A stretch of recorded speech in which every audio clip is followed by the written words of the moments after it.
Good morning. This is Barry Odell with the Church of Christ at Mammoth Spring Facebook page, and we are back to our daily live stream. It is Monday morning, June 28th, 2021. Been off for about a week and a half, took a family vacation, and that was nice, but it's good to be back, trying to get back in the rhythm of things and get back on a normal schedule. Good to see everybody joining on.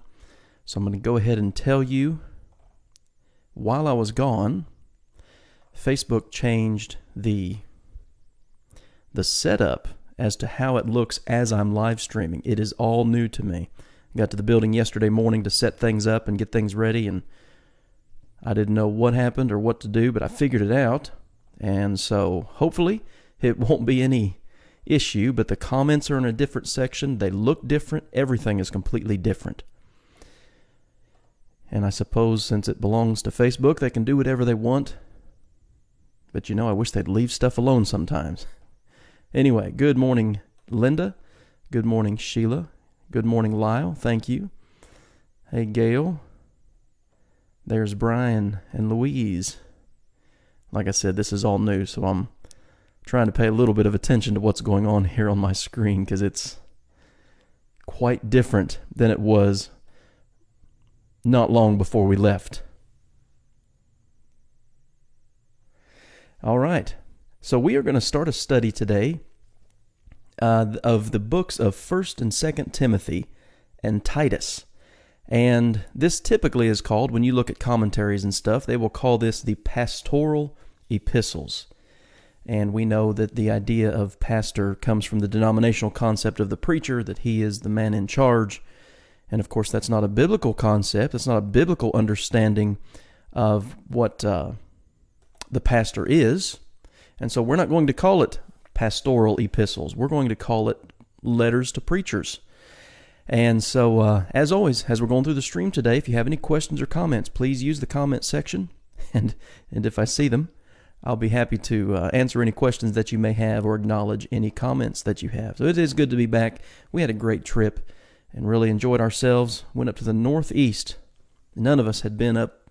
I'd been to Pittsburgh one time, but other than that, we'd never been beyond that. And we saw some pretty interesting stuff. Got to see a lot of new stuff. But it's always good to be back home and get back to work. Good morning, Barry and Glenda. Glad to have you guys on here today. All right, so what I thought I would do today as we get started back, and we're going to start again studying 1st, 2nd Timothy and Titus. I understand that these three books are written to young men in the first century who were, good morning, Miss Sharon, young men in the first century who were preachers, who were fellow workers with Paul, missionaries.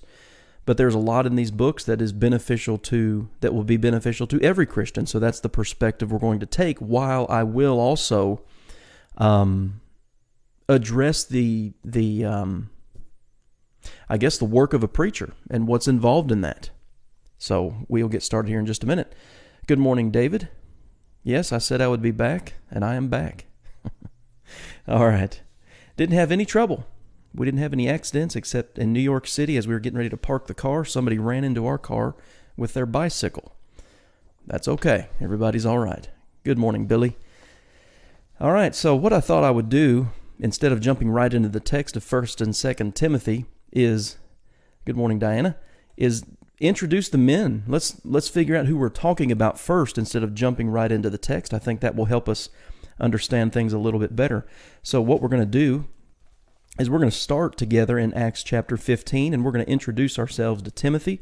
We obviously have two letters that were written to him, but we're introduced actually to Timothy in Acts chapter 16, and contextually, this is the beginning of Paul's second missionary journey, and Timothy at this point becomes a traveling companion with Paul on his journeys. But we're told a couple of things about him here in Acts chapter 16, beginning in verse 1. It says that he, talking about Paul, came to Derbe and Lystra, and behold, a certain disciple was there named Timothy, the son of a certain Jewish woman who believed, but his father was a Greek. Note that, all right? Pay attention to that phrase there at the end of Acts 16, verse 1. He was well spoken of by the brethren who were at Lystra and Iconium.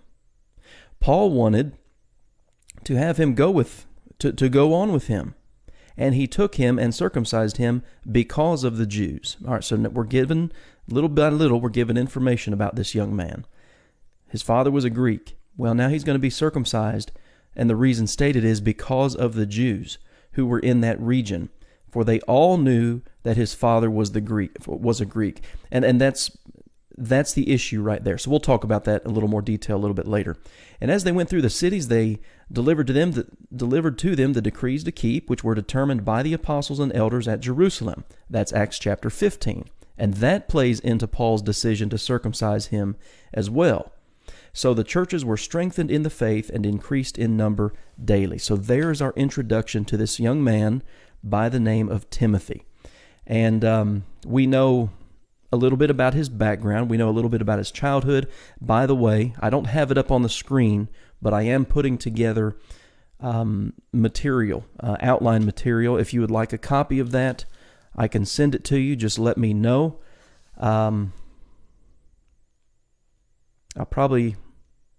Anyway, if you want it, let me know, and I'll get it to you.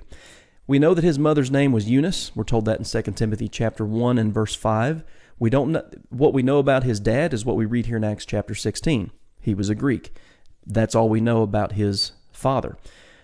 We know a little bit about his upbringing. We know the influence of his grandmother, Lois, his mother, Eunice. Again, that's 2 Timothy chapter 1 and verse 5. We know that from a child he knew the Holy Scriptures. That's 2 Timothy chapter 3 and verse 15. So this young man, Timothy, was obviously brought up with godly influences in his life that led him to a point where now he's traveling with the Apostle Paul, beginning here in Acts chapter 16. But then also here in Acts 16, we are told that he was well spoken of by the brethren at Lystra and Iconium, verse 2. So he's got a good reputation. Everything's looking good, isn't it, so far for Timothy? And, a lot of that obviously has to do with his upbringing.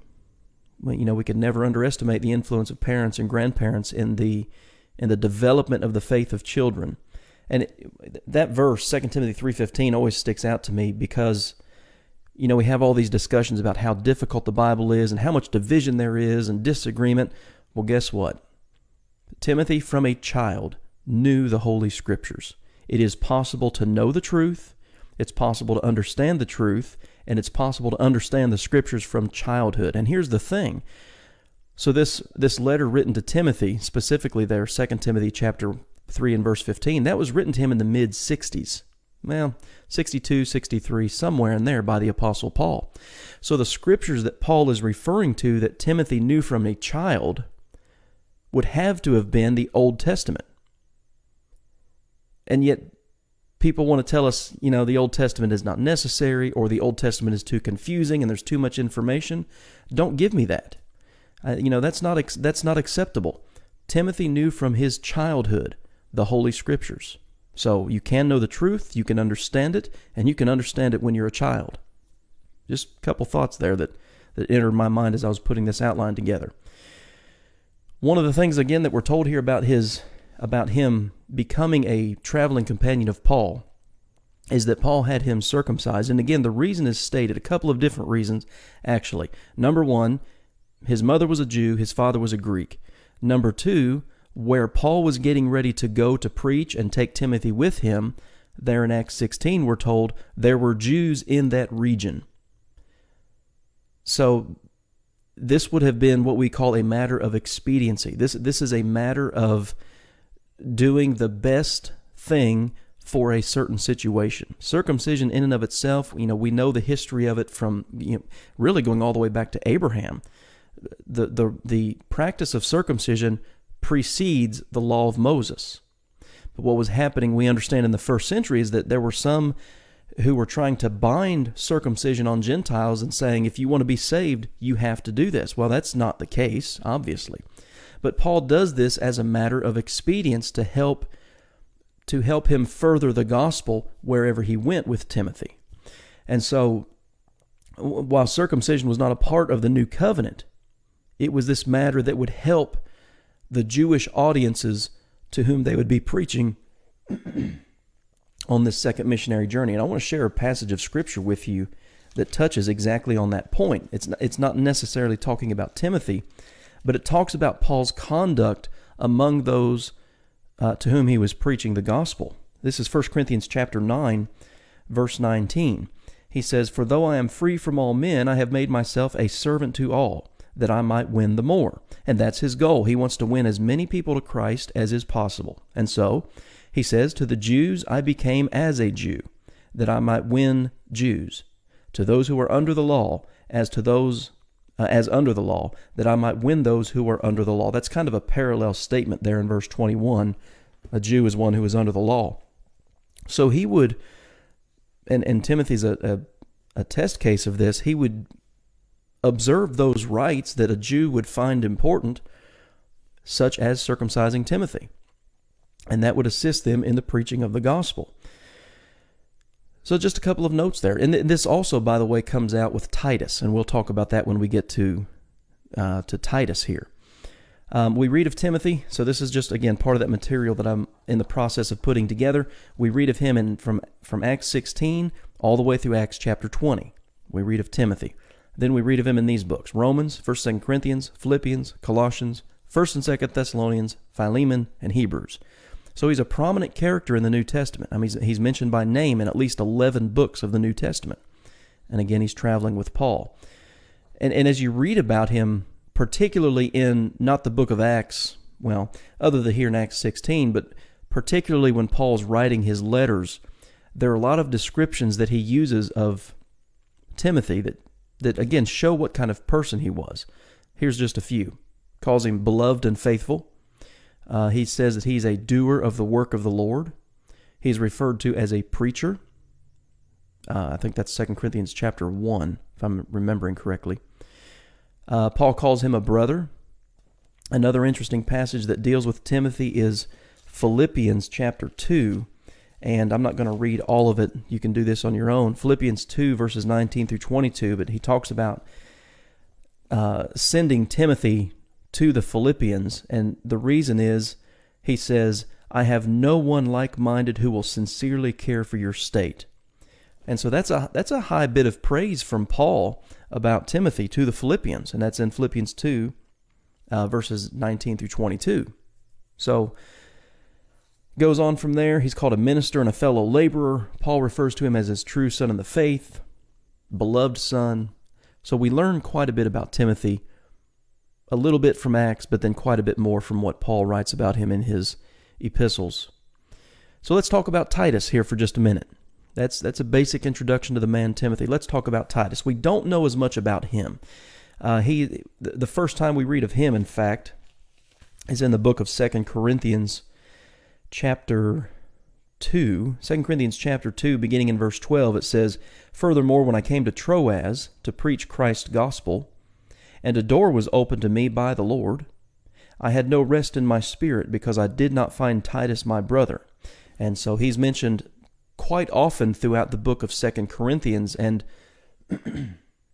one of the ways that he's referred to throughout 2 Corinthians, is a source of comfort, a source of assistance or help with the Apostle Paul in his work. He's mentioned in only 3 books of your New Testament: 2 Corinthians, Galatians, and 2 Timothy. And so Timothy's mentioned quite a bit more, but Titus obviously was just as important a helper to Paul as was Timothy. Now, here's one of the differences, because there's something that comes out. So we talked about already Paul having Timothy circumcised and the reasons behind that being done. But I'm going to go to Galatians chapter 2 and notice this about Titus.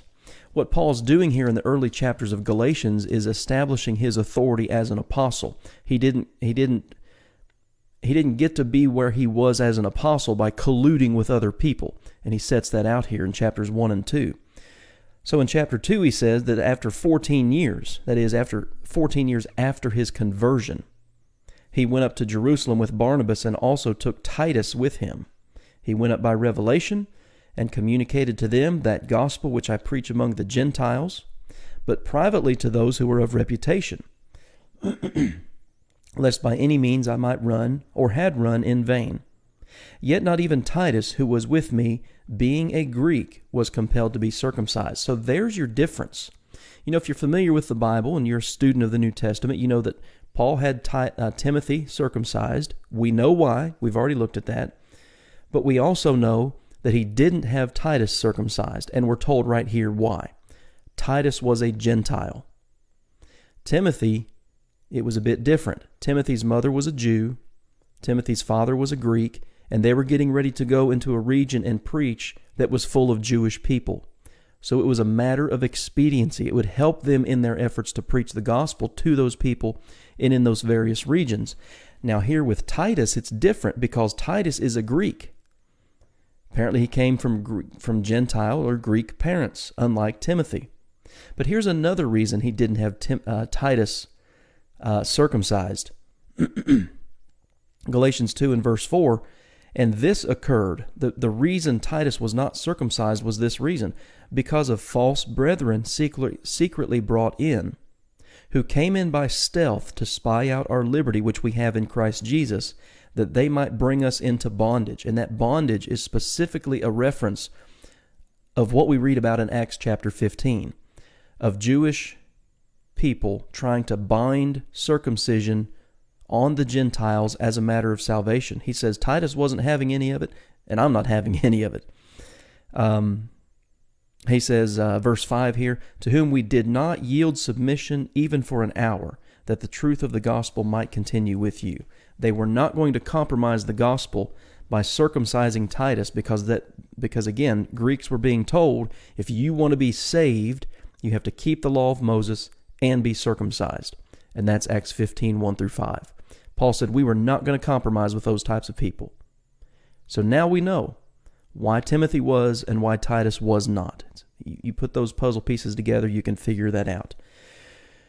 So as we read more about Titus, or learn more about Titus, again, we don't know quite as much about him. Good morning, Ruby. Good to see you. And good morning, Jason. Good to see you on here. Titus is now referred to as Paul's brother. He refers to him repeatedly as a source of comfort. He's referred to as trustworthy.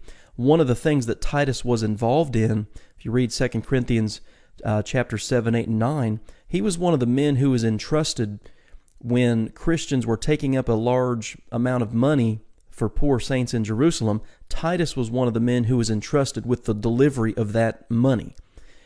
Well, you need somebody who you can trust with a large amount of money and someone who is dependable. And so we learned a little bit about Titus right there.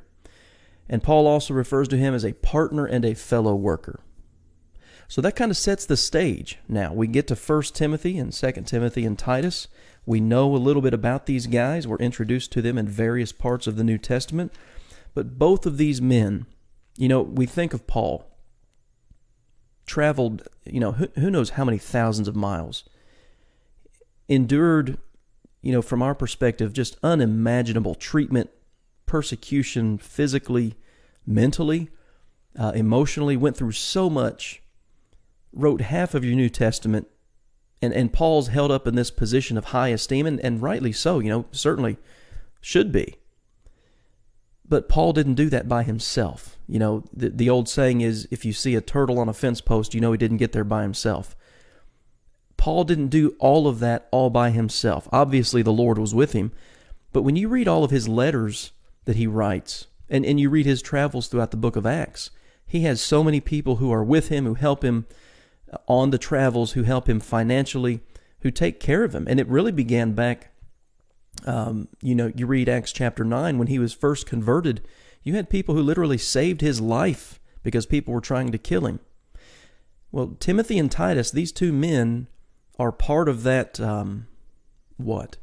part of that network that helped Paul do what Paul was able to do. And I have no doubt in my mind that Paul, that he understood that he knew that he would not be able to do what he was able to do if it were not for people like Timothy and Titus. So it's good to introduce ourselves to the people that we're going to study about, because these are very personal letters written to these two men.